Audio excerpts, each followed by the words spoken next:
फिर हमने क्या किया, हमने कोवेलेंट बॉन्ड को लिया और कोवेलेंट बॉन्ड में हमने कहा covalent bond is formed by sharing of electrons. After sharing, atoms tend to acquire low energy state as well as octet or duplet. हमने कहा लुइस ने पहली बार ऑक्टेट और ड्यूप्लेट का कंसेप्ट किया और उसके बाद उसने हमें बताया कि ऑक्टेट और ड्यूप्लेट के लिए हमारे पास शेयरिंग के बाद 8 या 2 इलेक्ट्रॉन होने चाहिए।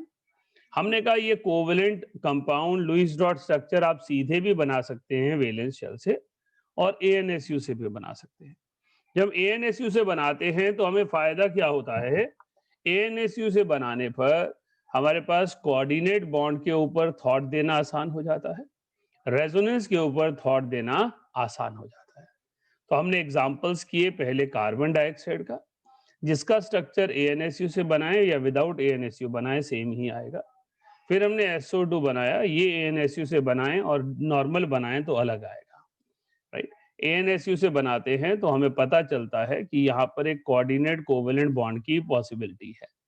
इसी तरह क्लोरेट आयन जहाँ पर कोऑर्डिनेट कोवेलेंट बॉन्ड की पॉसिबिलिटी है।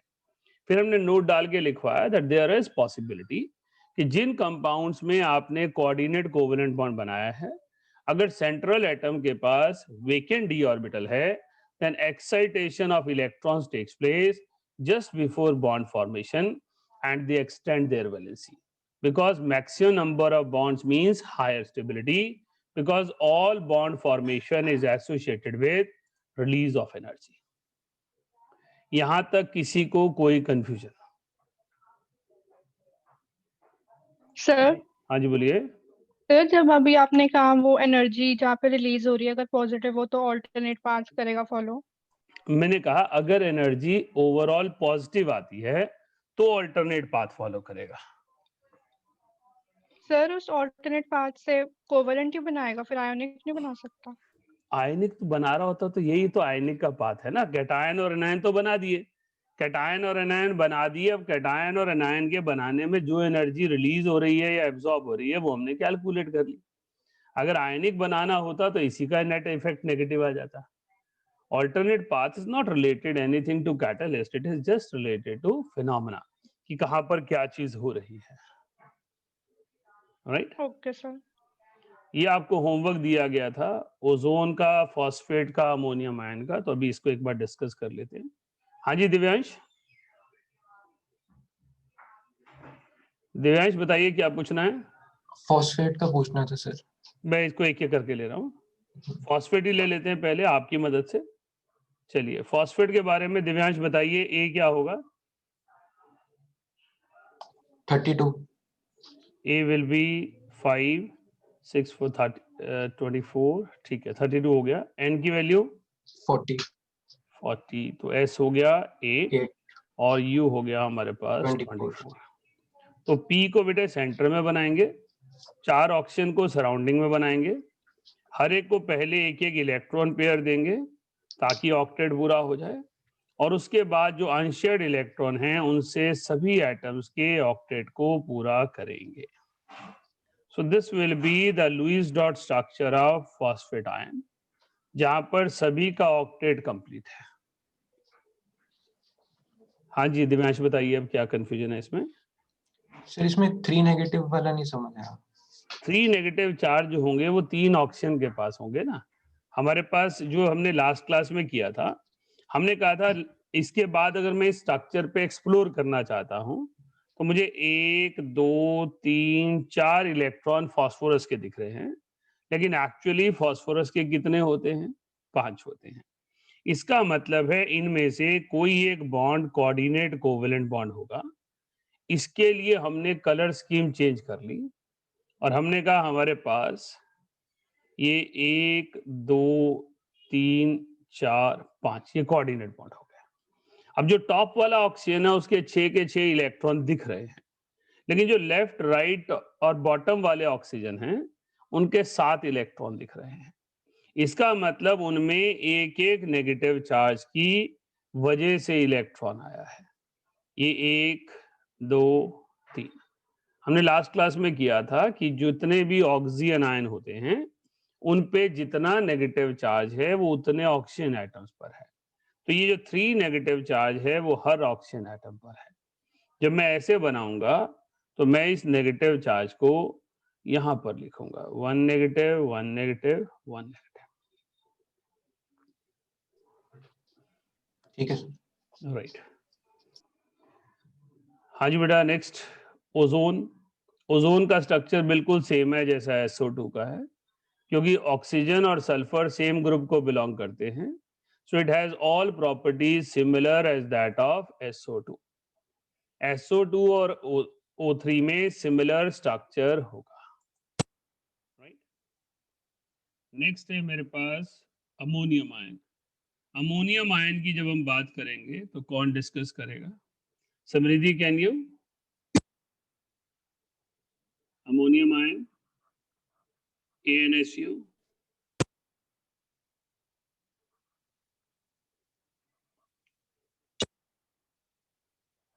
हाँ जी समृद्धि।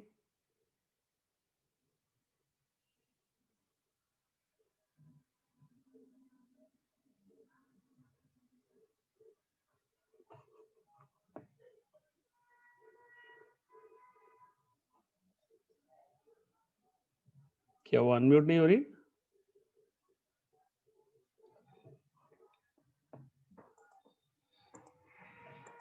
चलिए सुखमनी आप बताइए।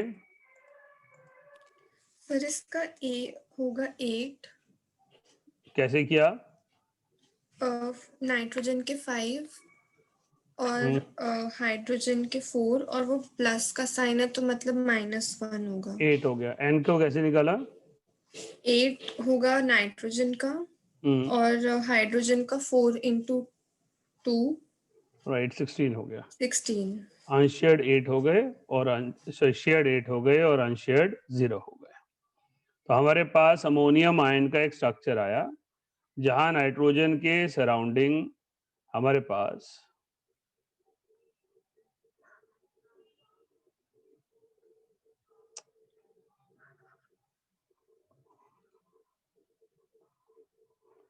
जस्ट वेट,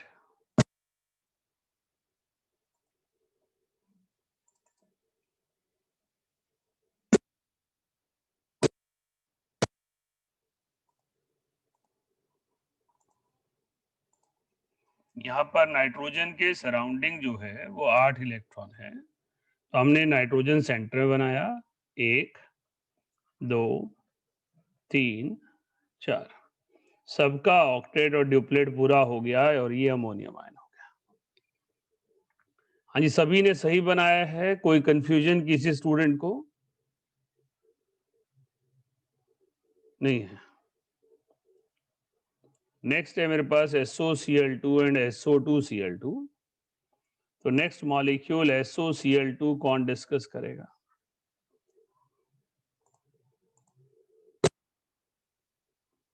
हरनूर का आप कर सकती हैं। हाँ जी अनन्या सुध बताइए।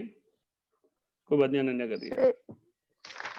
इस SOCl2 में A 6 + 6 + 14 होगा तो 26। 6 + 6 + 14 होगा तो 26। N 32 होगा, 32 8 4 होगा। जा राइट, और S6 6 हो होगा गया, और U20।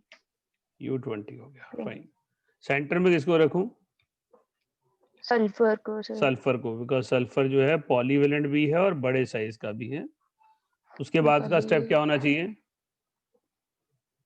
सर उसके बाद पहले हम शेयर्ड इलेक्ट्रॉन्स को डिस्ट्रीब्यूट करेंगे। राइट, कम से कम एक एक बॉन्ड पेयर देकर, और उसके बाद अनशेयर्ड इलेक्ट्रॉन Yes, से sir. हम ऑक्टेट पूरा कर देंगे। Well,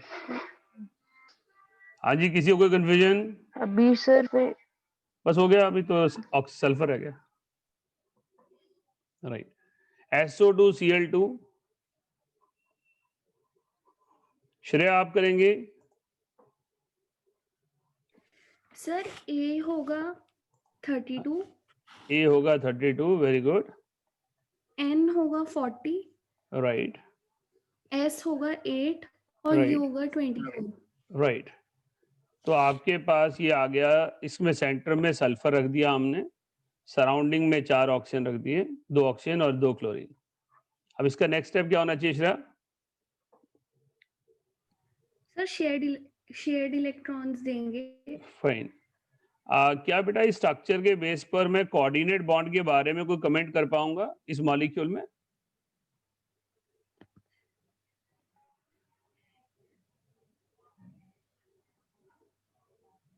sir oxygen. हाँ बेटा, क्योंकि यहाँ सल्फर के पास 4 इलेक्ट्रॉन्स दिख रहे हैं जबकि उसके पास 6 होते हैं, तो ये 2 इलेक्ट्रॉन भी सल्फर के ही होंगे।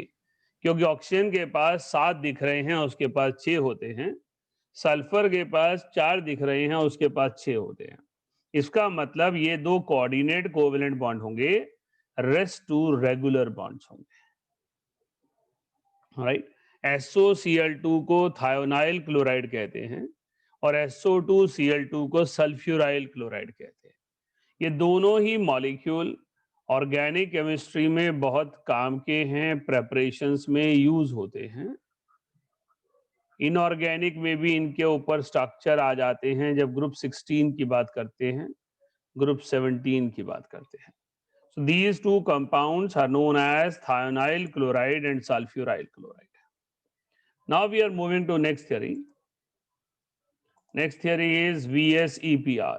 तो लिख लीजिए VSEPR, valence shell electron pair repulsion.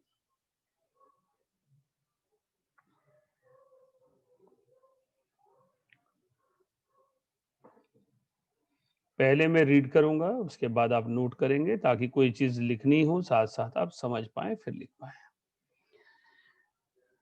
Sorry, spelling गलत लिखे हुए, VSEPR होना है, valence shell electron pair repulsion.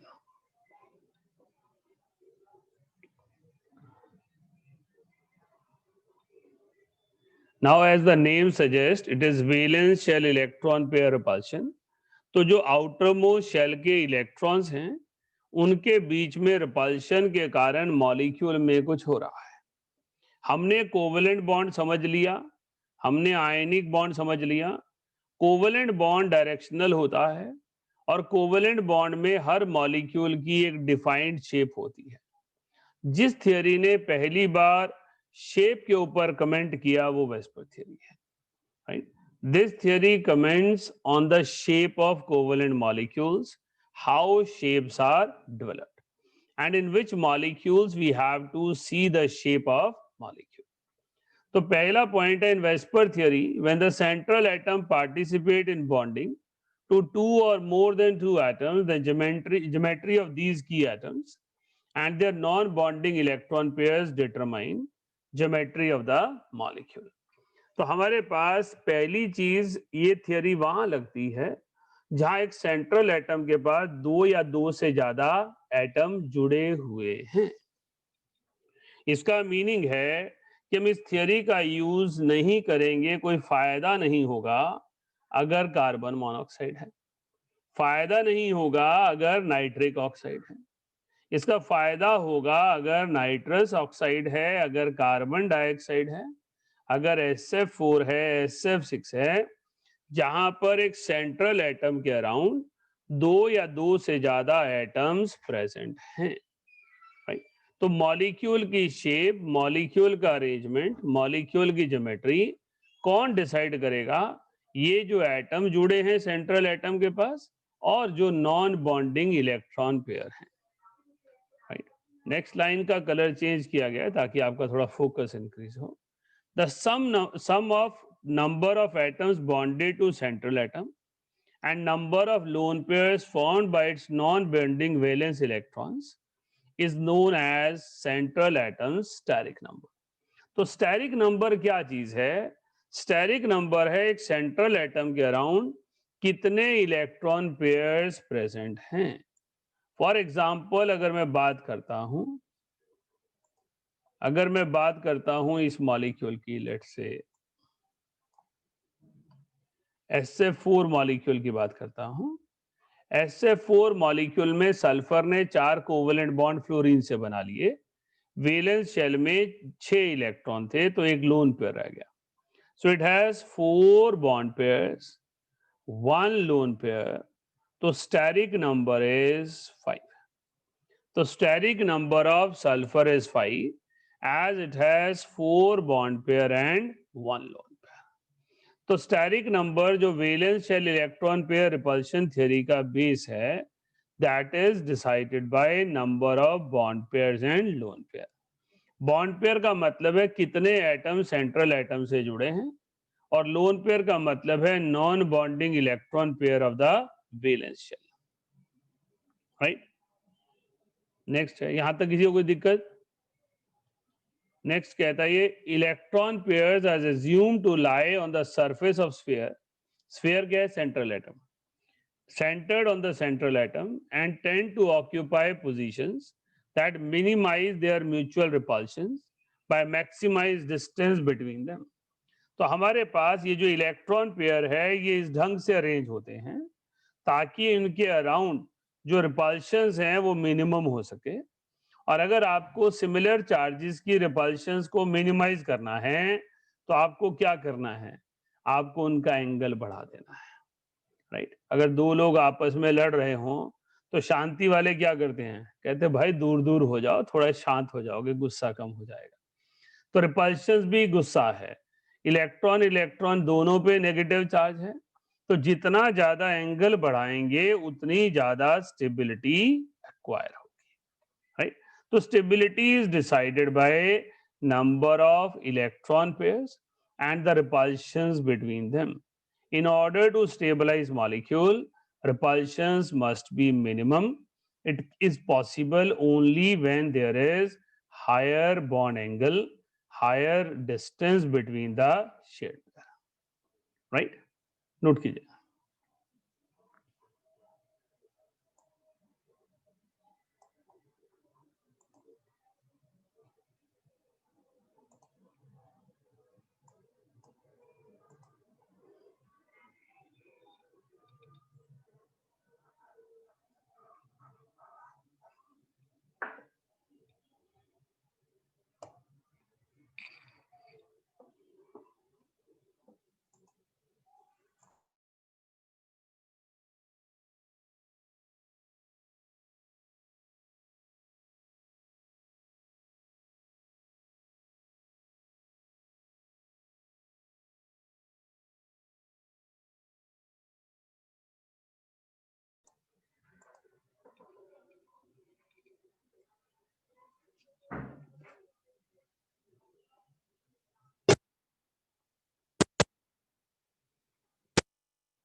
Next है हमारे पास degree of repulsion. Vesper theory views repulsion by lone pair to be greater than the repulsion by a bond pair. क्या reason होता है? लोन पेयर मोर एनर्जेटिक होते हैं, bond pair less energetic होते हैं. Bond pair means two nuclei are attracting a shared pair, so उनका energy कम होता है और लोन पेयर की एनर्जी ज्यादा होती है. इसलिए हमारे पास lone pair bond pair repulsion में लोन पेयर का फैक्टर बड़ा हो जाता है. As such, when a molecule has two interactions with different degrees of repulsion, lone pair repulsions are considered stronger than lone pair bond pair, which in turn are considered stronger than bond pair repulsion. तो हमने कहा जो repulsions हैं वो हैं तो electrons की ही, लेकिन कुछ इलेक्ट्रॉन्स एनर्जेटिक हैं और कुछ इलेक्ट्रॉन्स लेस एनर्जेटिक हैं. So energy will decide the repulsion magnitude. Lone pair की रिपल्शन ज्यादा है और लोन पेयर बॉन्ड पेयर की रिपल्शन कम है. राइट, बॉन्ड पेयर की रिपल्शन सबसे कम है. तो मॉलिक्यूल उस वे में बनता है, उस जगह बनता है जहां पे रिपल्शंस मिनिमाइज करवाई जा सके. When more than one orientation is possible for electron pair, the repulsions at an angle less than 120 degree is significant. जब हम 3D मॉलिक्यूल्स में चले जाते हैं जिसमें एक से ज्यादा बॉन्ड एंगल है, जैसे हमारे पास 5 इलेक्ट्रॉन पेयर हैं, तो कुछ बॉन्ड जो है 120 डिग्री पर हैं, कुछ 180 डिग्री पर हैं. जब हमारे पास 6 इलेक्ट्रॉन पेयर हैं तो कुछ 90 डिग्री पे हैं, कुछ 180 डिग्री पर हैं. तो वो रिपल्शन ज्यादा सिग्निफिकेंट है जब इलेक्ट्रॉन पेयर लेस देन 120 होगा. 120 और greater than 120 are less significant. And then multiple bond is considered as super bond pair, which means atoms bonded by double bond or triple bond is equivalent to one bond pair with stronger repulsions. तो हमारे पास VSEPR theory कहती है अगर कहीं पर आपके पास multiple bond है तो मल्टीपल बॉन्ड को सुपर बॉन्ड पेयर कहा जाएगा, क्योंकि वो कहलाएगा एक ही बॉन्ड पेयर, लेकिन उसकी रिपल्शन जो हैं वो ज्यादा स्ट्रॉन्गर हैं क्योंकि उसमें इलेक्ट्रॉन पेयर ज्यादा है. ओवरऑल वेस्पर थ्योरी का एम क्या है? एक कोवलेंट मॉलिक्यूल की शेप कैसी होनी चाहिए. एक कोवलेंट मॉलिक्यूल में सेंटर एटम के पास कितने लोन पेयर कितने बॉन्ड पेयर हैं वो डिसाइड करेंगे कि वहां पर रिपल्शंस क्या होगी और अरेंजमेंट क्या होगा. आप सभी ये अच्छी तरह जानते हैं अगर मेरे पास इलेक्ट्रॉन पेयर 2 हैं तो लीनियर शेप होगी, अगर 3 हैं तो ट्रायगोनल प्लेनर होगी अगर कोई लोन पेयर नहीं है, बेंट होगी अगर एक लोन पेयर है, टेट्राहेड्रल है अगर 4 इलेक्ट्रॉन पेयर हैं, अगर कोई लोन पेयर नहीं है तो परफेक्ट टेट्राहेड्रल रहेगी, एक लोन पेयर है तो ट्रायगोनल पिरामिडल हो जाएगी, 2 लोन पेयर है तो बेंट शेप और एंगुलर शेप रहेगी, 5 इलेक्ट्रॉन पेयर हैं तो उस शेप को ट्रायगोनल बायपिरामिडल कहेंगे, जिसमें अगर कोई लोन पेयर नहीं है तो ये शेप मेंटेन रहेगी. ये आपके पास 3D मॉलिक्यूल है, इसलिए ये वेज और डैश में दिखाया गया है कि ये दूर जा रहा है और ये पास आ रहा है. जब आप इलेक्ट्रॉन पेयर ड्रॉ करते हैं ये ओरिएंटेशन कहती है ये एटम दूर है, ये एटम पास है, इसलिए इसको वेज डैश से दिखाया गया है. लेकिन ये तीनों जो हैं वो एक ही प्लेन में हैं, ये तीनों एटम जो हैं वो एक प्लेन में हैं, ये प्लेन के परपेंडिकुलर ओरिएंटेशन है, इसलिए इसे ट्रायगोनल बायपिरामिडल का नाम दिया गया. अगर मेरे पास एक लोन पेयर है तो 100 हॉर्स या सीसॉ शेप कहलाता है, 2 लोन पेयर हैं तो डी शेप, 3 लोन पेयर हैं तो लीनियर. इसी तरह ऑक्टाहेड्रल मॉलिक्यूल में ये सारी शेप्स देखी जा सकती है. ये टेबल तो ऑलरेडी आप लोगों के पास होता ही है, आप इसको नोट कर लीजिए डिग्री ऑफ रिपल्शन वाले आर्टिकल को. तो डिग्री ऑफ रिपल्शन में लोन पेयर बॉन्ड पेयर की रिपल्शंस का मैग्नीट्यूड डिफरेंस क्यों है, यहाँ वो इंपॉर्टेंट पॉइंट है. लोन पेयर एक न्यूक्लियस से अट्रैक्टेड है और बॉन्ड पेयर 2 न्यूक्लियस से अट्रैक्टेड है.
जब नोट कर ले तो थम्स अप दिखा दें ताकि पता चल जाए आपका नोट हो गया है, हम आगे चल पाए।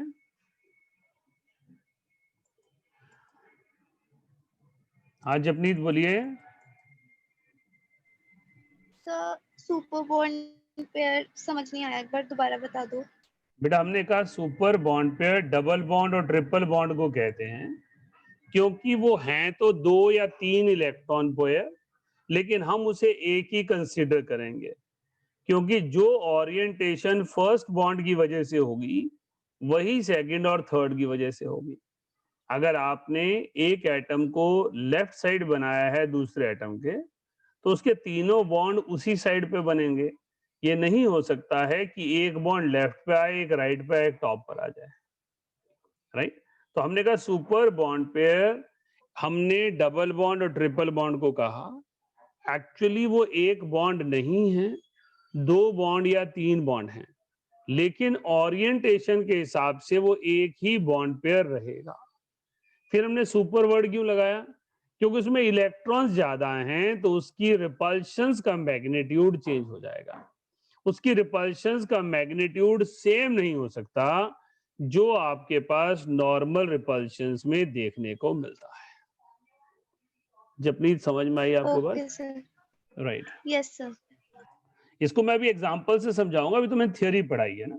एक चैट भी आइए देख लेते हैं एक बार।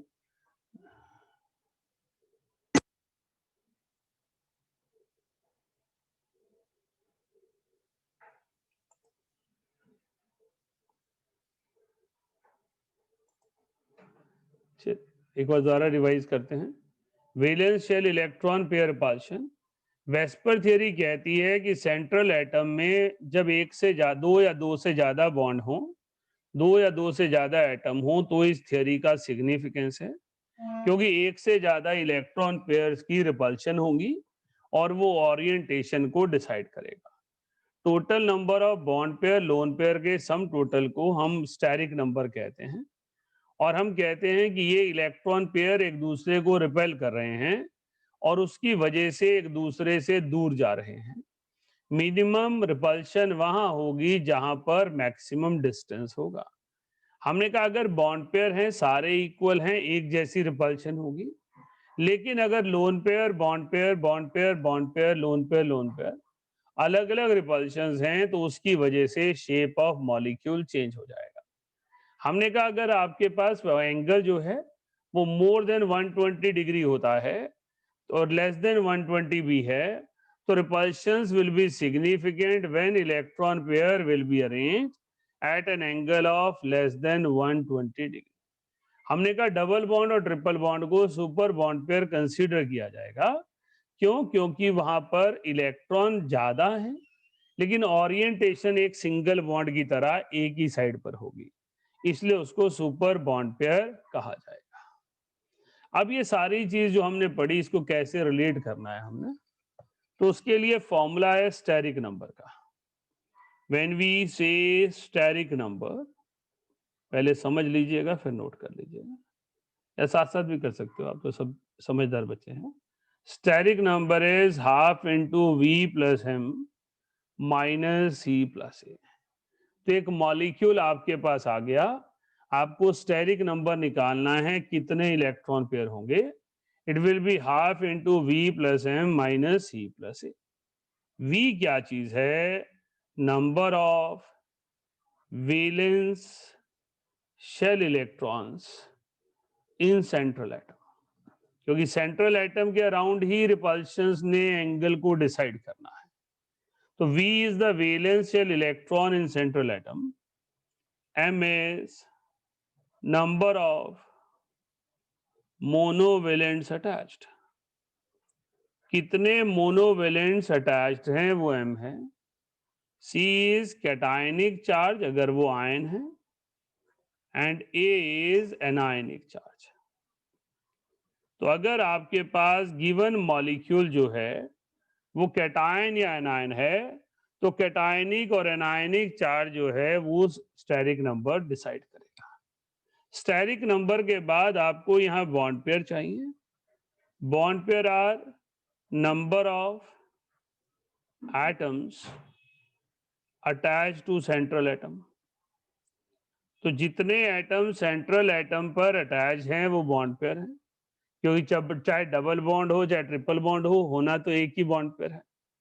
And lone pair means steric number minus bond pair. So this is the way we have to calculate steric number, lone pair and bond pair, and that will decide the orientation of molecule or shape of molecule. Different atoms की orientation उस molecule में क्या है हम ऐसे निकालेंगे। Clear है? अब ये चीज तभी समझ में आएगी जब हम इसके न्यूमेरिकल करेंगे, क्वेश्चंस करेंगे, है ना। अब लेट से मेरे पास मॉलिक्यूल है XCO3, XCO3 नहीं लेते, पहले SO3 ले लेते हैं। मॉलिक्यूल है मेरे पास SO3, SO3 में सेंट्रल एटम क्या है? सल्फर। वैलेंस शेल में कितने इलेक्ट्रॉन है इसके? 6। मोनोवेलेंट कोई है? नहीं है। कैटायन एनायन तो ये है ही नहीं, तो स्टेरिक नंबर क्या हो गया? 3। कितने एटम अटैच हैं? 3। तो लोन पेयर कितने हो गए? 0। इसका मतलब सल्फर ट्राइऑक्साइड में सल्फर के अराउंड ट्रायगोनल प्लेनर शेप बनेगी, जिसमें 3 ऑक्सीजन प्रेजेंट होंगे और तीनों ऑक्सीजन एक एक डबल बॉन्ड के साथ होंगे। लेकिन जो ओवरऑल शेप आएगी वो ट्रायगोनल प्लेनर आएगी, right. So SO3 means half into 6, that is 3. Bond pairs are 3, lone pair is 0. So we can say it is trigonal planar. समझ आया आप सबको? नोट कर लिया आप सबने steric number and all? Note कर लीजिए। इसके बाद मैं एग्जांपल्स लूंगा, फिर आपको होमवर्क दूंगा इसका, फिर अगली थियरी पे चलेंगे।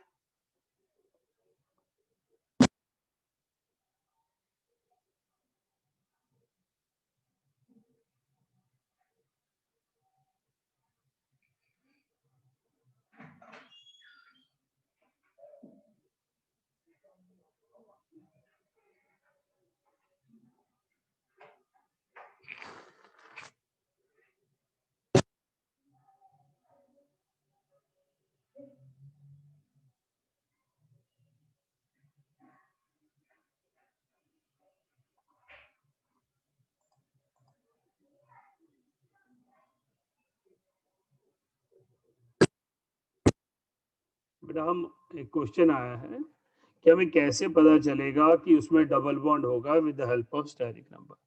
स्टेरिक नंबर बेटा ओरिएंटेशन बताता है, डबल बॉन्ड नहीं बताता। वो हमारी जनरल नॉलेज है कि oxygen is divalent, so it can be satisfied only by addition of a negative charge और a double bond. Single bond से वो सेटिस्फाई नहीं हो सकता। अगर वो ऑक्सीजन आयन होता तो नेगेटिव चार्ज एक आ जाता, एक सिंगल बॉन्ड आ जाता। लेकिन अगर वो न्यूट्रल मॉलिक्यूल है तो डबल बॉन्ड के बिना सेटिस्फाई नहीं होगा। स्टेरिक अलग अलग थियरी का अलग अलग पर्पस है। वेस्पर थियरी का पर्पस है शेप ऑफ मॉलिक्यूल को डिसाइड करना। चलिए नेक्स्ट ले रहा हूं। सर एक बार वो शेप्स वाला जो टेबल है एक बार वो भी दिखा दो। बाद में देख लेना आप, है ना। देखो बेटा मेरे लिए समझाना ज्यादा जरूरी है कि हम टाइम पर थियरी को अंडरस्टैंड कर पाए ना। अब लेट से अगला मॉलिक्यूल हमारे पास आ गया HCF3 1 पॉजिटिव। चलिए आदित्य बंसल से ही लेते हैं। बंसल जी बताइए वैलेंस शेल में कितने इलेक्ट्रॉन होंगे ज़ीनॉन के? 8। मोनोवेलेंट कितने हैं? 3। Cationic charge 1। So this value comes out to be 5. Bond pair होते हैं number of atoms attach, that is 3। Lone pair हो गए 2। तो अगर किसी मॉलिक्यूल में 3 बॉन्ड पेयर 2 लोन पेयर हो तो उसकी शेप क्या होती है? T shape. लेकिन टी शेप की वजह क्या है वो हम लोगों को ये पता होनी चाहिए। अब एक्चुअली टोटल इलेक्ट्रॉन पेयर कितने हैं? 5। स्टेरिक नंबर कितना है? 5। तो ध्यान से सुनेंगे सभी। स्टेरिक नंबर 5 है, तो मेरे पास ये ट्रायगोनल बायपिरामिडल ओरिएंटेशन है। ट्रायगोनल बायपिरामिडल ओरिएंटेशन में मैं क्या कर सकता हूं, 2 लोन पेयर को 3 ओरिएंटेशन दे सकता हूं।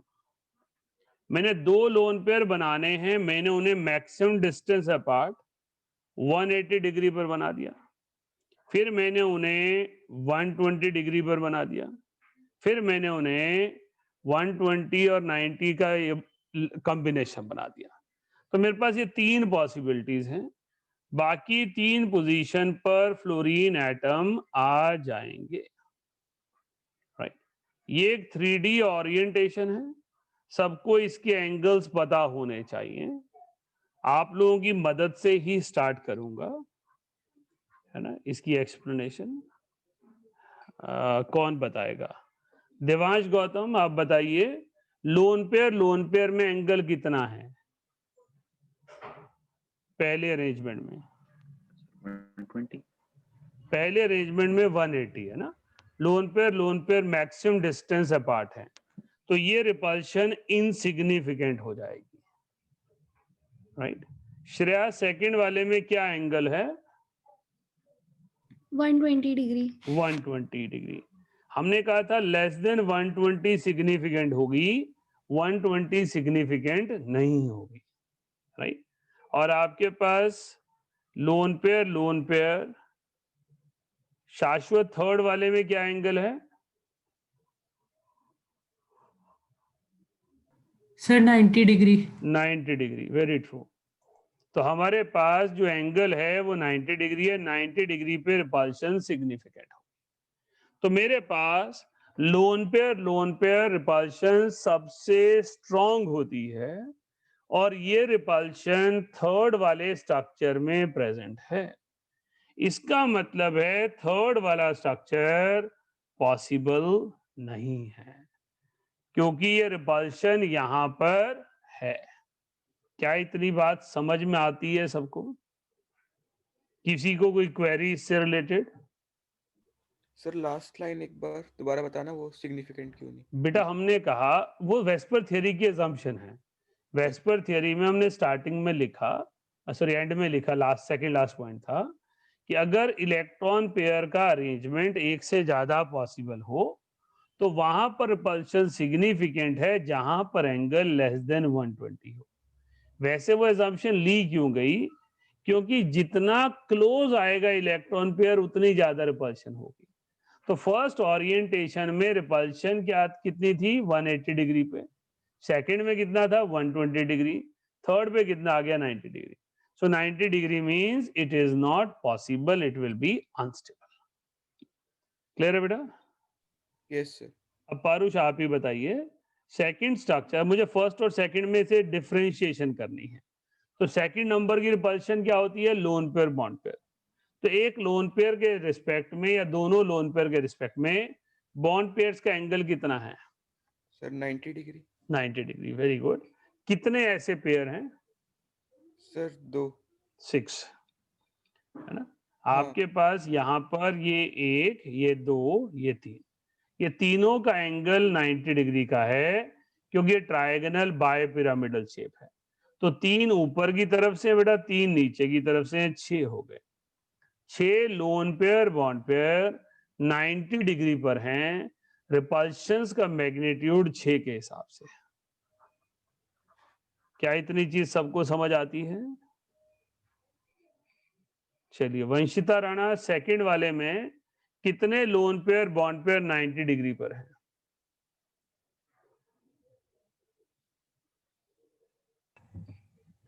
सर 2।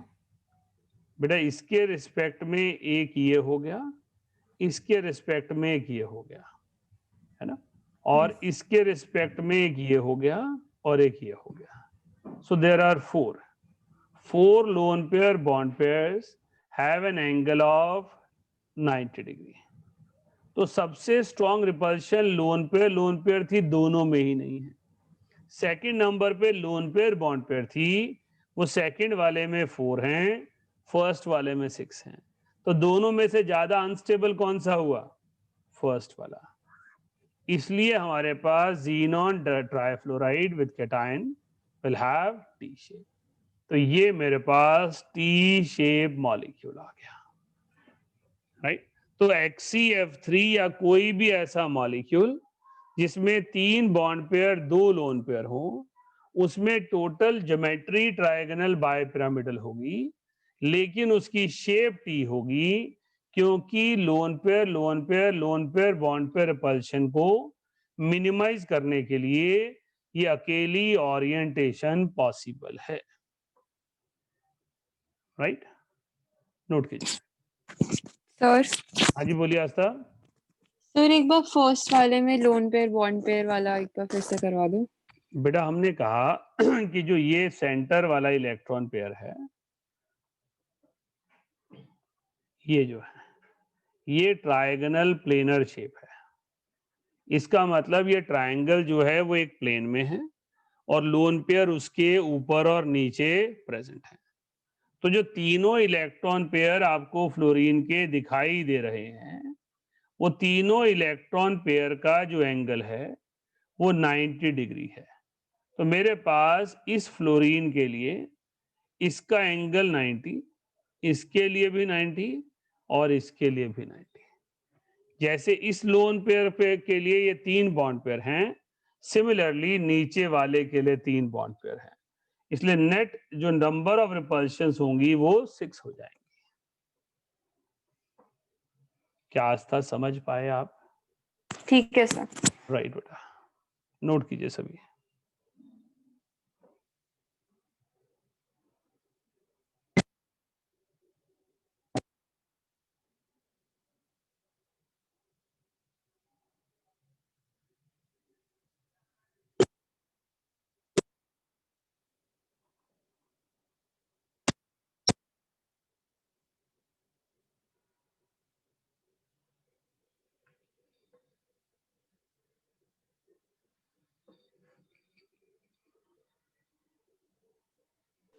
सर हाँ जी बेटा।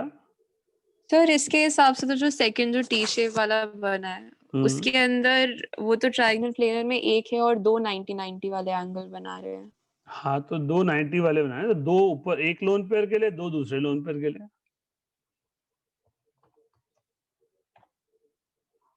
है जी बेटा। आपके लिए 2 एक लोन पेयर आ गए ना। इस पर्टिकुलर लोन पेयर को अगर मैं हाईलाइट कर लेता हूं इस कलर से, तो मैं इसके रिस्पेक्ट में एक ये फ्लोरीन देख रहा हूं, एक ये फ्लोरीन देख रहा हूं, 2 हो गए। इसी तरह से मैंने इसको हाईलाइट कर लिया इस रेड कलर से, तो इसके लिए एक ये 90 हो गया, एक ये 90 हो गया। Yes sir.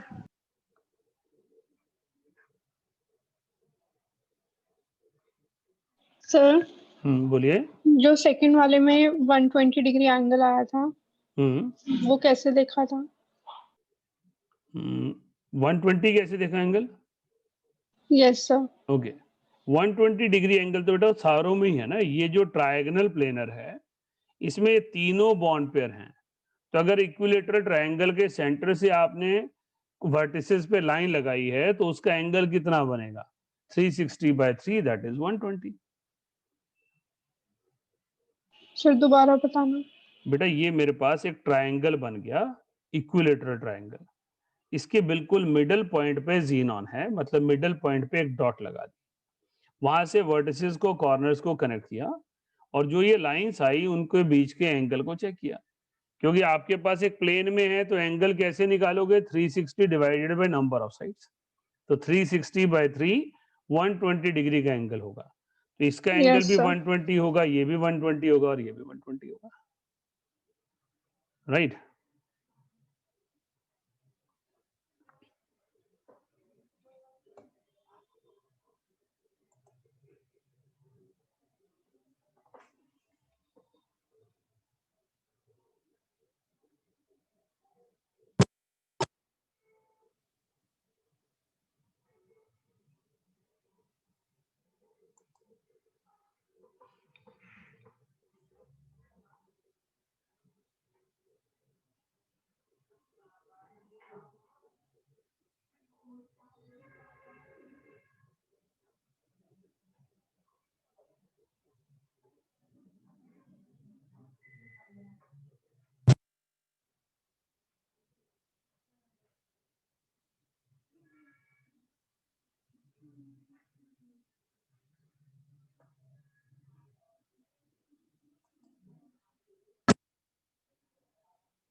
हाँ जी, हो गया सबका? चलिए फिर नेक्स्ट की तरफ चलते हैं, इसकी एप्लीकेशन को अंडरस्टैंड करते हैं। इंस्टेड ऑफ नेक्स्ट थियरी इसी पे काम कर लेते हैं, 2-4 मॉलिक्यूल्स। हाँ जी, नानकी कोई मॉलिक्यूल या आयन बताओ जिसकी शेप के बारे में हम सोचें।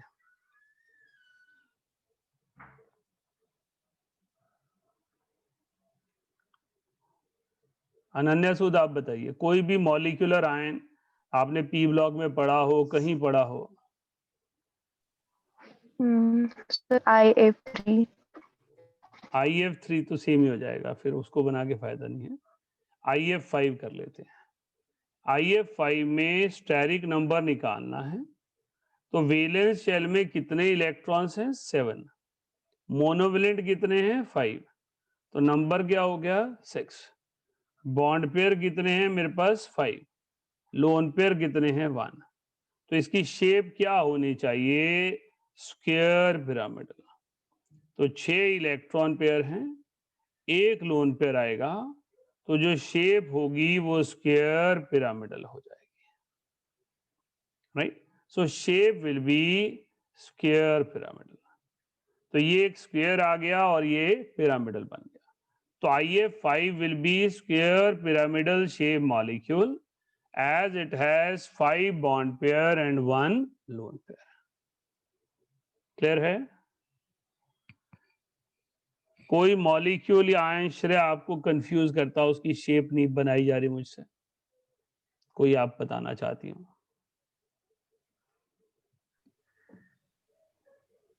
Sir SF6। SF6 तो आसान से ढूंढ के लाते तुम लोग, ये क्यों परेशान करेंगे, है नहीं? हाँ जी, याद कोई बात नहीं, टेंशन नहीं, मैं तो ऐसी पार्टिसिपेशन के लिए चाह रहा था। अब लेट से मेरे पास कंपाउंड आ जाए XCF5 1 negative, XCF5 1 negative, steric number निकालना है। श्रेया बताइए वैलेंस शेल में कितने इलेक्ट्रॉन हैं? सर 8। राइट। मोनोवेलेंट्स? 5। कैटायन ये है नहीं, एनायन है, 1 आ गया, राइट? तो हमारे पास कितना नंबर आ गया यहाँ पर? 7।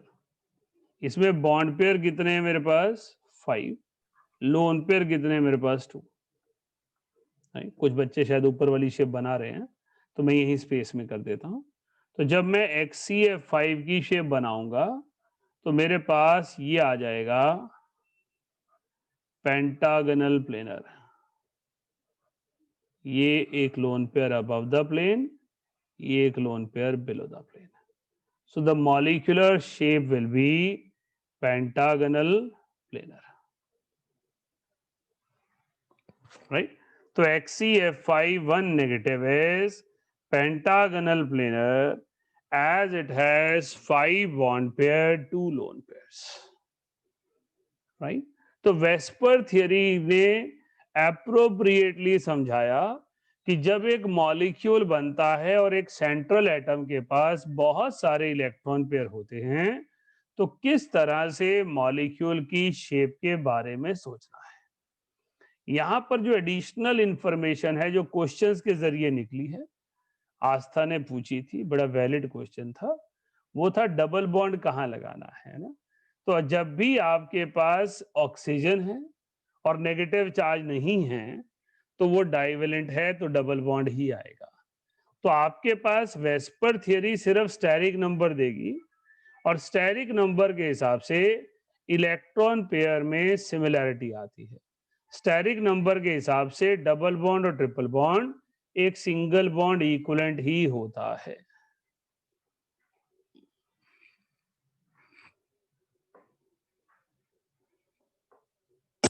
Any question?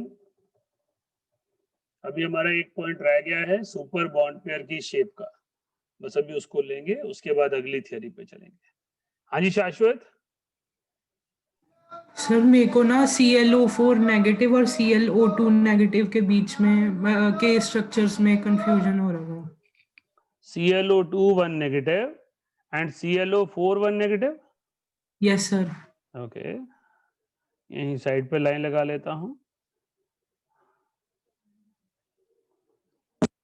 चलिए ClO2 1 नेगेटिव, बताइए शाश्वत स्टेरिक नंबर में क्या क्या लिखूं? Sir half into 7, 7 plus 0 minus plus 1 +1, तो ये आ गया 4। बॉन्ड पेयर कितने हैं? 2। Yes sir. अरे यार रुक क्या ये, wait, software is taking some time.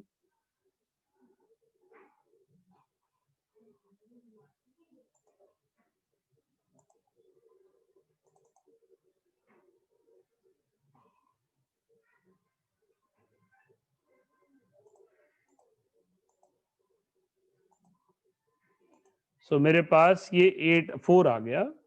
इसमें बॉन्ड पेयर कितने मेरे पास? 2, और लोन पेयर कितने हैं? 2। तो शेप क्या हो जाएगी? एंगुलर। दूसरा आपने बोला था ClO4 1 नेगेटिव, इसमें भी ऑक्सीजन डाइवेलेंट है तो कोई डिफरेंस तो आना नहीं है, लेकिन बॉन्ड पेयर में आ जाएगा। बॉन्ड पेयर 4 हो जाएंगे, लोन पेयर 0 हो जाएगा, तो ये टेट्राहेड्रल हो जाएगा।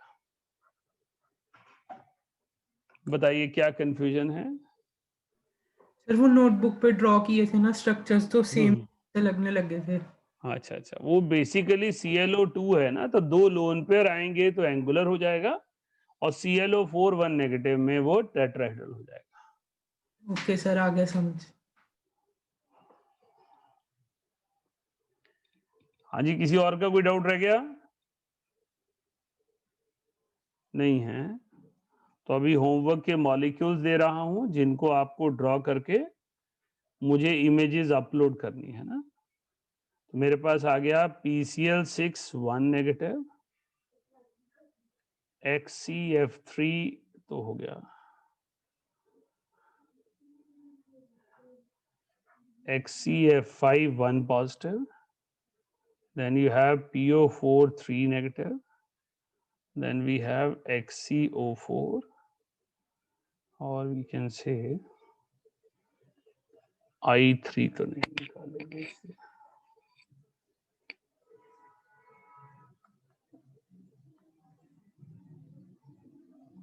Carbon dioxide NH3 NR4 positive. तो ये होमवर्क है आपके लिए, इसको नोट करें फटाफट। हाँ जी श्रेया बोलिए। सर एक कैप्ड ऑक्टाहेड्रल भी होता है ना? हाँ जी बेटा। सर एक कैप्ड ऑक्टाहेड्रल, बेटा उसको रेगुलर फीचर में कहीं भी लिया नहीं जाता, हमारे सिलेबस में नहीं है। वैसे तो एंटी प्रिज्मेटिक प्रिज्मेटिक भी होते हैं, लेकिन हमारे लिए उसका सिग्निफिकेंस नहीं है। Okay sir. क्योंकि हमने नीड पे फोकस करना है, उसके हिसाब से सिलेबस में नहीं है।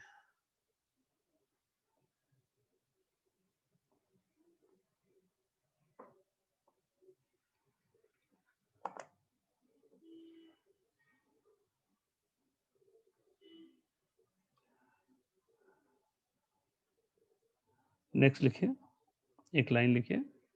when a molecule has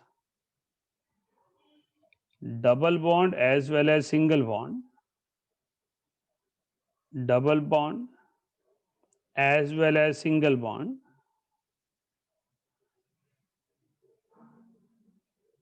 then bond angles will be different. Bond angles will be different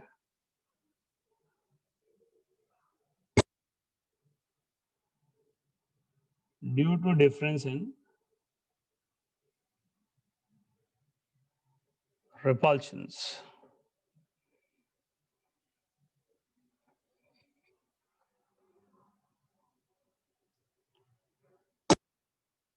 बेटा इस कैटेगरी का सबसे प्रोमिनेंट एग्जांपल है SO2Cl2। यहाँ पर 3 तरह के बॉन्ड एंगल बनेंगे, जबकि इसकी ज्योमेट्री टेट्राहेड्रल है।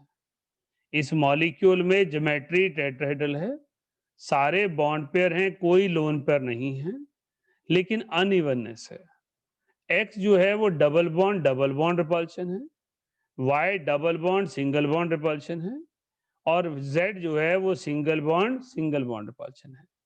तो हमारे पास सबसे स्ट्रॉन्गर रिपल्शन कौन सी होती है? सुपर बॉन्ड पेयर की। सो बॉन्ड एंगल की जब हम बात करेंगे तो रेगुलर टेट्राहेड्रल होने के बावजूद ये एक सिमेट्रिकल मॉलिक्यूल नहीं रहेगा, इसके बॉन्ड एंगल चेंज हो जाएंगे। Double bond repulsion will be greater than double bond single bond, and single bond repulsion will be minimum, right. Double bond में बेटा 4 इलेक्ट्रॉन्स हैं, सिंगल बॉन्ड में 2 इलेक्ट्रॉन हैं, तो 4 इलेक्ट्रॉन्स की जो रिपल्शंस का मैग्नीट्यूड होगा वो हायर होगा। हाँ जी शाश्वत।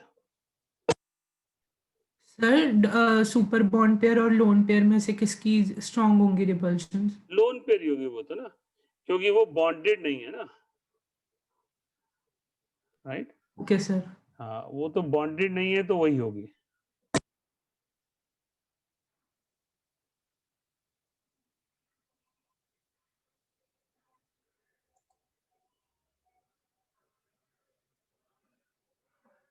So this is all about Vesper theory, valence shell electron pair repulsion, which decides shape of various molecules. Next theory हम ले रहे हैं valence bond theory. Valence bond theory का पर्पस क्या है? वैलेंस बॉन्ड थियरी का एजेंडा क्या है? वैलेंस बॉन्ड थियरी का एजेंडा है कोवेलेंट बॉन्ड कहाँ बनता है, कोवेलेंसी क्या होती है, और नंबर ऑफ कोवेलेंट बॉन्ड्स कैसे डिसाइड किए जाते हैं, और अगर अलग अलग टाइप के बॉन्ड्स हैं, सिंगल बॉन्ड है, डबल बॉन्ड है, तो कौन सा बॉन्ड स्ट्रॉन्गर होगा, कौन सा बॉन्ड वीकर होगा, किस बॉन्ड के क्या फीचर्स होंगे। So after VSEPR we are taking valence bond theory. पहले जनरल सुन लें, उसके बाद नोट करें। Valence bond theory, as the name suggest, it talks about, it deals with valence shell. ये कहती है जो कोवेलेंट बॉन्ड बनना है वो सरफेस पे बनना है, और सरफेस पे जो ऑर्बिटल एक दूसरे से इंटरेक्ट करेंगी उन ऑर्बिटल्स को वैलेंस शेल ऑर्बिटल्स कहा जाता है। सो वैलेंस बॉन्ड थियरी कहती है, पहला पॉइंट है, according to this theory a covalent bond is formed between the two atoms. A covalent bond is formed between the two atoms by the overlap of half filled valence atomic orbital. तो यह point noteworthy क्या है? Half filled valence atomic orbital. तो जो half filled orbital है, मतलब जिनमें unpaired electron हैं, वही इस बॉन्ड के लिए रिस्पॉन्सिबल है। Number 2, a covalent bond is formed between these orbitals at a distance where new forces of attraction completely balance new forces of repulsion and energy is minimum। क्योंकि हमने starting में क्या पढ़ा था लास्ट क्लास में, bond वहीं बनेगा जहां एनर्जी मिनिमम होगी। आयनिक बॉन्ड में बॉन हेबर एनर्जी डिसाइड करेगा, और कोवेलेंट बॉन्ड में वैलेंस बॉन्ड थियरी डिसाइड करेगी। तो वैलेंस बॉन्ड थियरी कहती है a covalent bond is formed by overlapping half filled orbitals, but this overlapping takes place at a point where new forces of attraction completely balance new forces of repulsion. इसको diagrammatically ऐसे draw किया जाता है। ये graph है potential energy versus distance. तो हमने कहा दो हाइड्रोजन के एटम बहुत दूर थे, sufficiently far apart to have no interactions. Then they come closer, atoms begin to interact as they move closer. तो उनकी force of attraction एक दूसरे पर लग रही है। Then this is the point where the bond formation takes place. Optimum distance to achieve lowest overall energy of the system.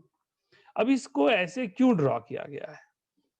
ये कहता है इस पॉइंट पर हमारे पास एनर्जी मिनिमम है, क्योंकि फोर्स ऑफ अट्रैक्शन और फोर्स ऑफ रिपल्शन बैलेंस हो गई है। अगर ये इससे ज्यादा नजदीक जाएंगे तो रिपल्शन बढ़ेगी और एनर्जी इंक्रीज हो जाएगी। तो बॉन्ड तो लो एनर्जी स्टेट पे बनना है, इसलिए वहां बनेगा जहां पर डिस्टेंस मिनिमम, एनर्जी मिनिमम होगी। डिस्टेंस से ज्यादा जरूरी एनर्जी।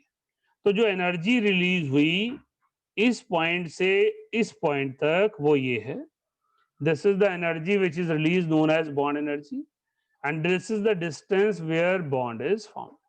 तो वैलेंस बॉन्ड थ्योरी कहती है कोवेलेंट बॉन्ड वहां बनता है जहां पर एटम्स के बीच का पोटेंशियल एनर्जी बैरियर मिनिमम पर पहुंच जाता है और न्यू फोर्स ऑफ अट्रैक्शन और new force of repulsion balance होती है। इस पर्टिकुलर पोजीशन पे वैलेंस शेल की ऑर्बिटल्स आपस में ओवरलैप कर जाती हैं।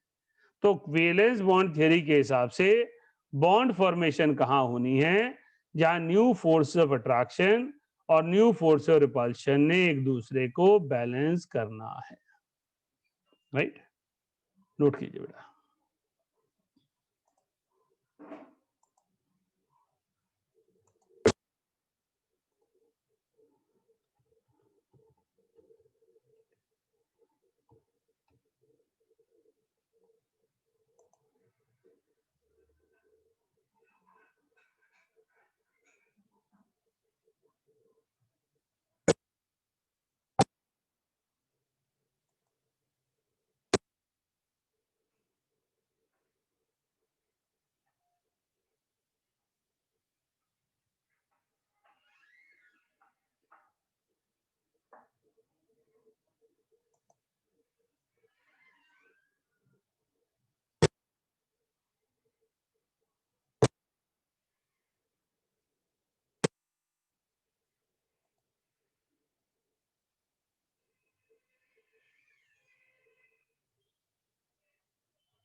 ड्राफ्ट को ड्रॉ कर लीजिएगा।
नेक्स्ट है, अब हमने समझ लिया कोवेलेंट बॉन्ड कहाँ बना, हमने समझ लिया covalent bond is formed where potential energy is minimum and new force of attraction completely balance new force of repulsion. अब कोवेलेंट बॉन्ड होता कितने टाइप का है? When atomic orbitals overlap, they form covalent bonds by axial or lateral overlap.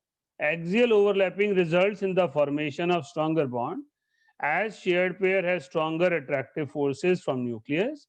These bonds are known as sigma bonds. तो हमने कहा हमारे पास जब आपके पास वैलेंस शेल ओवरलैप करेगा तो उस टाइम पीरियड पे ओवरलैपिंग दो तरह की होगी, एक्सियल और लेटरल। एक्सियल ओवरलैप को सिग्मा बॉन्ड बनाना है और लेटरल ओवरलैप ने पाई बॉन्ड बनाना है। तो आपके पास सिग्मा बॉन्ड जो है वो कहाँ बनेगा? एक्सियल ओवरलैप पर, जहां पर nuclear force of attraction maximum होगी। और आपके पास पाई बॉन्ड कहाँ बनेगा? साइड वाइज ओवरलैप से। Covalent bonds are directional in nature, so combining orbitals must be coaxial.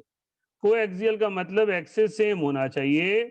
अगर एक ऑर्बिटल एक्स एक्सिस पर है तो दूसरी भी एक्स पर होनी चाहिए, एक वाई एक्सिस पे है तो दूसरी भी वाई एक्सिस पर होनी चाहिए। Z axis considered as nuclear axis, so overlapping results in the formation of sigma bond. तो जो Z एक्सिस पे ओवरलैपिंग होगी वो न्यूक्लियर एक्सिस हम कंसीडर करते हैं बाय कन्वेंशन, तो वहां जो बॉन्ड बनेगा वो सिग्मा बॉन्ड बनेगा। When atomic orbitals show sidewise overlap, then pi bonds are formed. In sidewise overlap, orbitals of same axis are used and alike sigma bonds, they can be formed by various combinations. S orbitals do not form pi bond due to their spherical shape. तो हमने कहा sigma bond कहाँ बनेगा? S और S के बीच में। Sigma bond कहाँ बनेगा? एस और पी, लेकिन पी कौन सा होना चाहिए? P Z only. और आपके पास पाई बॉन्ड कहाँ बनेगा? पाई बॉन्ड बनेगा पी एक्स और पी वाई के बीच में। तो अगर हमें पाई बॉन्ड बनाना है then pi bond must be formed between coaxial orbitals by side wise overlap. तो मेरे पास साइड वाइज ओवरलैप हुआ, इसके रिजल्ट मेरे पास फोर्स ऑफ अट्रैक्शन वीक हो गई और हमारे पास एक पाई बॉन्ड की फॉर्मेशन हो गई। So pi bond is formed by sideways overlapping between these orbitals. तो ये साइडवाइज ओवरलैप के कारण पाई बॉन्ड बना। लेकिन अगर ये ऑर्बिटल पी एक्स होगी तो ये ऑर्बिटल पी एक्स होनी चाहिए, अगर ये ऑर्बिटल पी वाई होगी तो ये ऑर्बिटल पी वाई होनी चाहिए। These orbitals must be coaxial. तो या तो कॉम्बिनेशन पी एक्स के बीच होगा या कॉम्बिनेशन पी वाई के बीच होगा। तो हमारे पास वेलेंस बॉन्ड थ्योरी कहती है जहां पर वेलेंस शेल पर एनर्जी मिनिमम होगी, फोर्स ऑफ अट्रैक्शन और रिपल्शन बैलेंस होंगी, वहां पर कोवेलेंट बॉन्ड बनेंगे। ये कोवेलेंट बॉन्ड या तो एक्सियल ओवरलैप से बनेंगे या लेटरल ओवरलैप से बनेंगे। एक्सियल ओवरलैप से बनेंगे तो स्ट्रॉन्गर होंगे, सिग्मा बॉन्ड कहलाएंगे। लेटरल ओवरलैप से बनेंगे तो पाई बॉन्ड होंगे, वीकर बॉन्ड होंगे, क्योंकि सिग्मा बॉन्ड में nuclear force of attraction same axis पर है और पाई बॉन्ड में परपेंडिकुलर एक्सिस पर है। नोट कीजिए।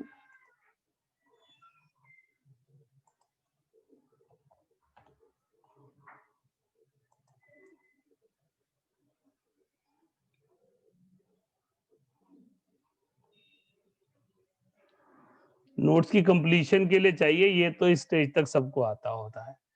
इससे पहले वाला पॉइंट ज्यादा जरूरी था कि सिग्मा बॉन्ड को कैसे, कोवेलेंट बॉन्ड को कहां पर डिसाइड करना है। ये तो जनरल फीचर है, मेरे ख्याल से हर बच्चे को पता ही होता है, इसमें कुछ रिवीजन जैसी बड़ी चीज नहीं है।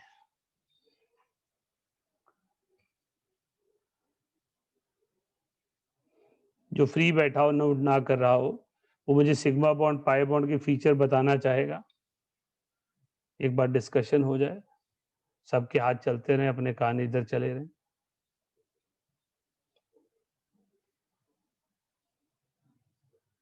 हाँ जी सुखमनी, सर वो फीचर्स बताने थे। बताओ। सर जो सिग्मा बॉन्ड होता है वो ज्यादा स्टेबल होता है पाई बॉन्ड से। और जो सिग्मा बॉन्ड होता है वो फर्स्ट बॉन्ड होता है जो फॉर्म होता है दो एटम्स के बीच में। Right, sigma bond additional bond होता है।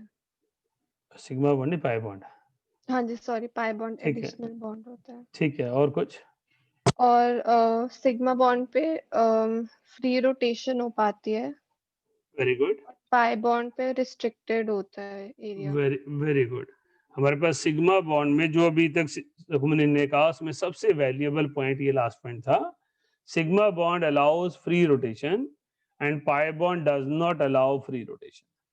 क्योंकि sigma bond head on overlap से बना है तो रोटेशन पॉसिबल है, पाई बॉन्ड साइडवाइज ओवरलैप से बना है तो बॉन्ड टूट जाएगा जब एक्सिस रोटेट करेगा। रोटेशन का मतलब क्या होता है, एक फिक्स रहेगा दूसरा मूव करेगा, तो जैसे ही दूसरा मूव करेगा उसका एक्सिस बदल जाएगा। As a result force of attraction weak हो जाएगी और रिस्ट्रिक्टेड रोटेशन आउटकम होगी। तो sigma bond free rotation allow करता है, pi bond free rotation allow नहीं करता। तो जब एटॉमिक ऑर्बिटल कंबाइन करती हैं तो पहला बॉन्ड सिग्मा बॉन्ड होता है, दूसरा बॉन्ड पाई बॉन्ड होता है।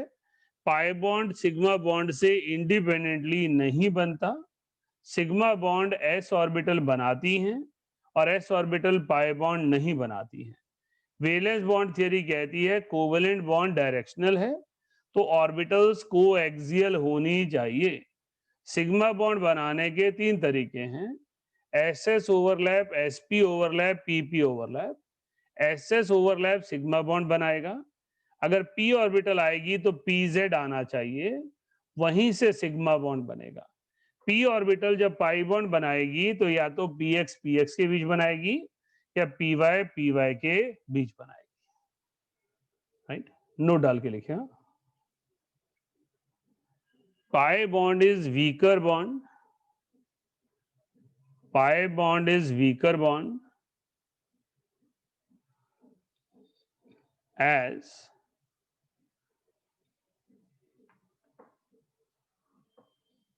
its nodal plane lies at nuclear axis, as its nodal plane lies at nuclear axis.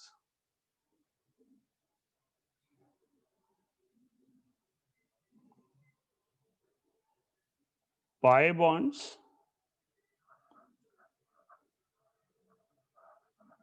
can be formed between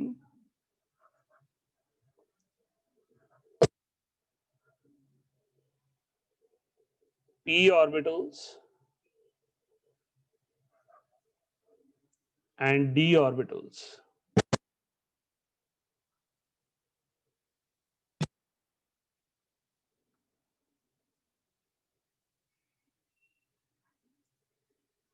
Strength of covalent bond depends upon extent of overlapping.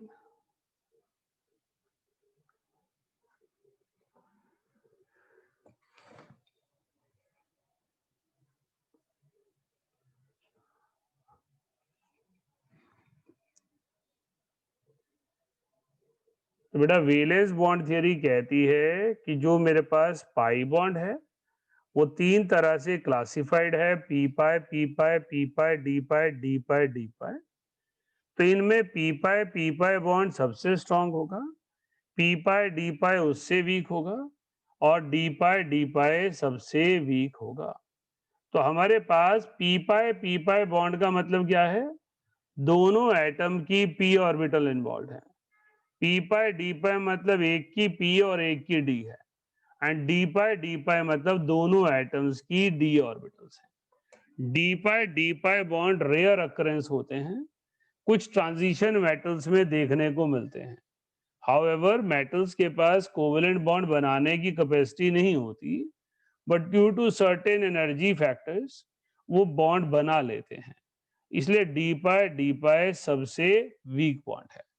हमने कहा strength of covalent bond extent of overlap पे depend करता है। P orbital dumbbell है, D orbital double dumbbell है, तो जो area of overlap बचता है डबल डंबल में वो डंबल शेप से कम बचता है। आपके पास डंबल शेप में 2 लोब्स हैं जिसमें इलेक्ट्रॉन चार्ज डिस्ट्रीब्यूटेड है, डबल डंबल में 4 लोब्स हैं, तो 2 ही लोब्स ओवरलैप करते हैं, वो भी साइड वाइज करते हैं, इसलिए ओवरलैपिंग पुअर हो जाती है। नोट कर लीजिए। नेक्स्ट लिखिए, कर लिया सबने। हाँ जी शाश्वत बोलिए। सर वो जो पहले आपने एक्सिस के बारे में बताया था ना कि जेड एक्सिस में वो होता है न्यूक्लियर एक्सिस मानते हैं उसे, एज्यूम करते हैं। न्यूक्लियर, और उसमें सिग्मा बॉन्ड्स बनते हैं, सिग्मा बॉन्ड बनते हैं।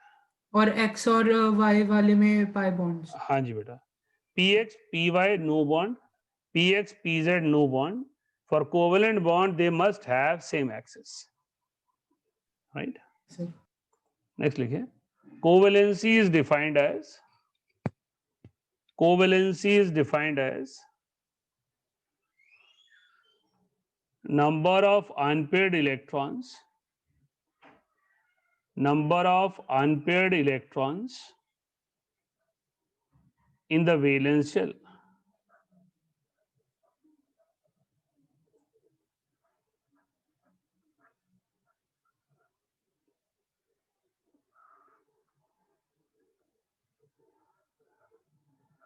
In some elements,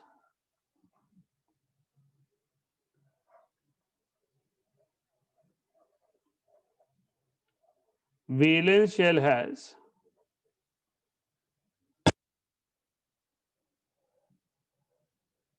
paired orbitals. Valence shell has paired orbitals as well as vacant orbitals.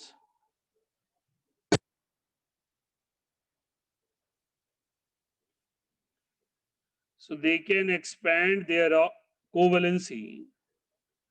They can expand their covalency by excitation.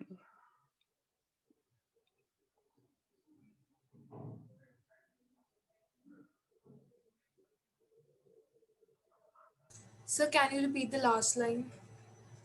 They can expand their covalency, excitation. Thank you, sir. बेटा हमने कहा कि valence bond theory के हिसाब से किसी भी element की कोवेलेंसी उसमें पाए जाने वाले अनपेयर्ड इलेक्ट्रॉन डिसाइड करते हैं। तो ऑक्सीजन की कोवेलेंसी 2 है, नाइट्रोजन की कोवेलेंसी 3 है, फ्लोरीन की कोवेलेंसी 1 है। लेकिन अगर किसी एलिमेंट में वेकेंट ऑर्बिटल्स हैं तो वो एक्साइटेशन शो कर सकता है, और एक्साइटेशन के बाद उसकी कोवेलेंसी एक्सीड कर जाएगी। जैसा हमने लास्ट क्लास में भी कहा था कि ज्यादा बॉन्ड बनाने से एटम को फायदा होना है, क्योंकि ज्यादा एनर्जी रिलीज होनी है। तो इसलिए वैलेंसी एक्सीड करना, एक्साइटेशन करवाना हर एलिमेंट की नेचुरल टेंडेंसी है। सल्फर के वैलेंस शेल में 2 इलेक्ट्रॉन s में है, 4 इलेक्ट्रॉन p में है, और d ऑर्बिटल खाली पड़ा है। तो ग्राउंड स्टेट में तो उसकी वैलेंसी ऑक्सीजन की तरह 2 ही रहती है, लेकिन वो एक्साइट कर जाता है, उसके पास एक्साइटेड स्टेट पॉसिबल है। तो एक्साइटेड स्टेट में क्या होगा, एक्साइटेड स्टेट में उसके इलेक्ट्रॉन जो पेयर्ड हैं वो एक्साइट करेंगे। अब इसमें एक पेयर तो है नहीं, 2 पेयर हैं, इसलिए इसकी 2 एक्साइटेड स्टेट्स पॉसिबल है। फर्स्ट एक्साइटेड स्टेट में ये अपनी कोवेलेंसी को 2 से 4 पर लेकर जाएगा, और सेकंड एक्साइटेड स्टेट में ये अपनी कोवेलेंसी को 4 से 6 में लेकर जाएगा। तो आपको सबसे पहला तो ये रीजन जानना है कि कोवेलेंसी एक्सीड कब करती है। तो covalency exceeds whensoever atom has vacant orbital as well as paired orbital. तो normal covalency or valency depends upon number of unpaired electron.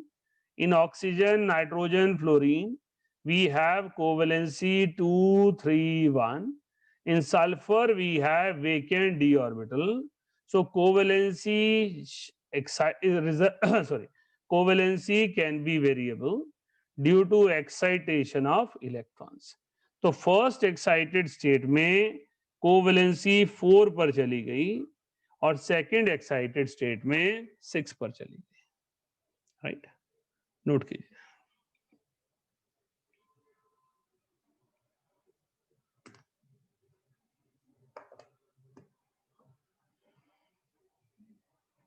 हाँ जी शाश्वत. सर कोवेलेंसी तभी एक्साइट करेगी जब सेम प्रिंसिपल क्वांटम नंबर होगा उस ऑर्बिटल का. हाँ जी बिल्कुल.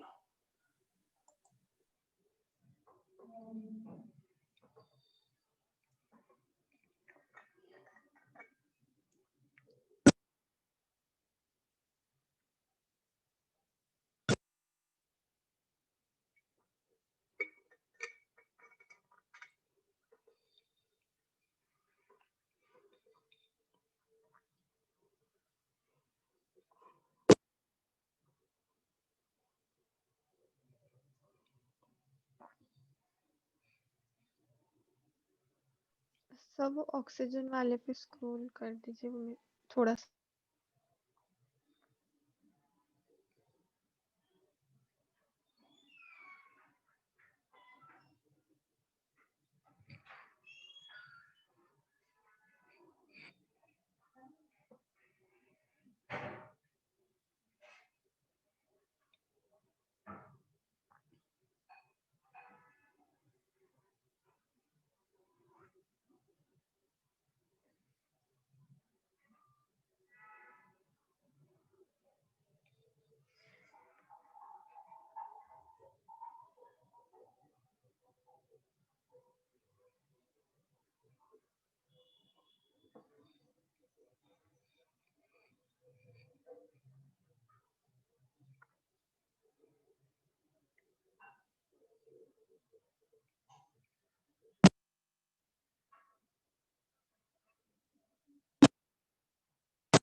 हाँ जी हो गया.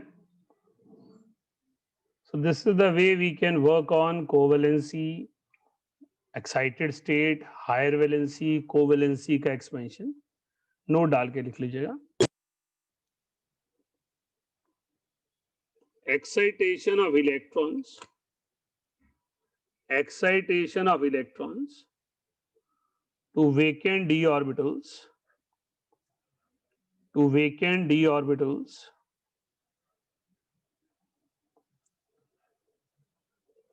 Is only possible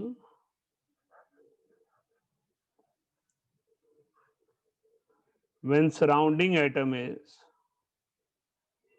more electronegative.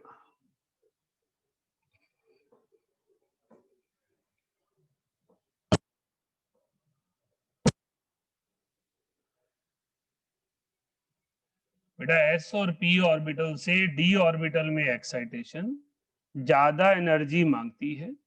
ये एनर्जी सिर्फ तभी अवेलेबल होती है जब सराउंडिंग एटम की ऑर्बिटल्स में सराउंडिंग एटम में हायर इलेक्ट्रोनेगेटिविटी है।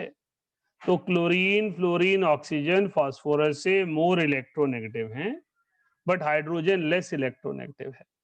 तो excitation to vacant D orbital chlorine, fluorine, oxygen can cause, but hydrogen can not.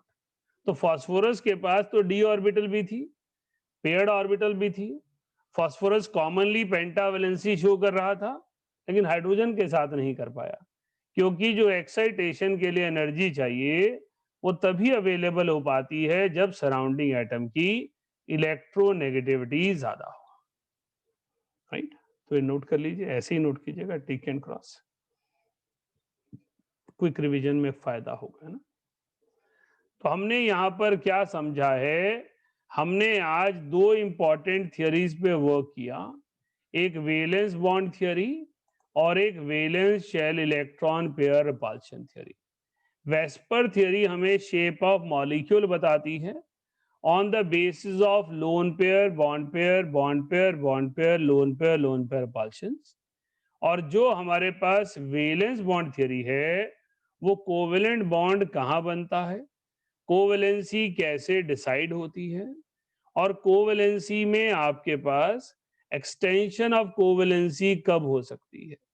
जब कोई एटम एक से ज्यादा कोवेलेंट बॉन्ड बनाएगा तो कौन सा सिग्मा होगा, कौन सा पाई होगा, कौन सा स्ट्रॉन्गर होगा, कौन सा वीकर होगा, ये सारे फीचर वैलेंस बॉन्ड थ्योरी बताती है। राइट, तो अभी तक बॉन्डिंग चैप्टर में दो लेक्चर्स में हमने क्या सीखा है कि एटॉमिक बॉन्ड कितनी तरह के होते हैं, इंटर एटॉमिक बॉन्ड, आयनिक, कोवेलेंट, कोऑर्डिनेट कोवेलेंट। फिर आयनिक बॉन्ड की वजह समझी, उसके रीजन को समझा, स्टेबिलिटी को समझा। कोवेलेंट बॉन्ड को लुईस के हिसाब से समझा, वैलेंस बॉन्ड थ्योरी से समझा। और जब एक कोवेलेंट मॉलिक्यूल बन गया तो डिफरेंट एटम्स की ओरिएंटेशन क्या हो सकती है, उस पैरामीटर पर हमने काम किया। राइट, क्लियर है?